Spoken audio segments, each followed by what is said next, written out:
Sir please ఒక మంచి real story చెప్పరా?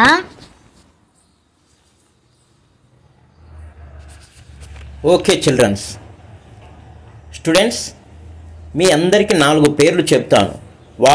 వారి పేర్లు తెలిస్తే మీకు తెలుసు అని చెప్పండి. ఓకేనా? అనిల్ గౌరవ్. తెలియదు సార్. రమాకాంత్ అక్షేకర్. తెలియదు సార్. వినోద్ కాంబ్లే.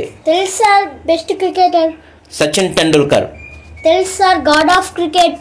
సచిన్ అంటే అందరికీ చాలా ఇష్టం, ఈవెన్ నాకు కూడా చాలా ఇష్టం. సచిన్కు మంచి ఇన్స్పిరేషనల్ కలిగించిన వ్యక్తి వాళ్ళ ఫ్రెండ్ అయిన అనిల్ గౌరవ్. రమాకాంత్ అక్షేకర్ మంచి గురువు. అనిల్ గౌరవ్కు, సచిన్ టెండూల్కర్కు, వినోద్ కాంబ్లేకు వీళ్ళ ముగ్గురికి మంచి గురువు ఎవరంటే రమాకాంత్ అక్షేకర్. వీరు ముగ్గురు ఉదయం నుంచి సాయంత్రం వరకు ఎవరి నెట్టులో వారు ప్రాక్టీస్ చేసేవారు.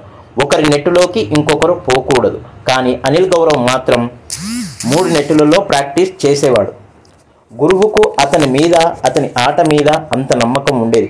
ఒకరోజు అనిల్ గౌరవ్ వాళ్ళ అమ్మ లంచ్ బాక్స్ ఇవ్వడానికి వస్తే అనిల్ గౌరవ్ వాళ్ళ గురువు రమాకాంత్ అక్షేకర్ గారు వాళ్ళ అమ్మ దగ్గరికి వచ్చి, మీ కుమారుడు ఈ దేశానికి మంచి ఆటగాడు అవుతాడని చెప్పాడు.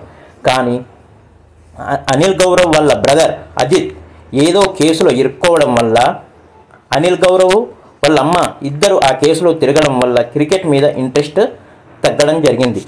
సచిన్ కొట్టిన ఫస్ట్ సెంచరీకి ఉపయోగించిన ఫస్ట్ బ్యాట్ కూడా అనిల్ గౌరవ్దే. అంటే సచిన్కు అనిల్ గౌరవ్ అన్నా, అతని ఆట అన్నా అంత ఇష్టం.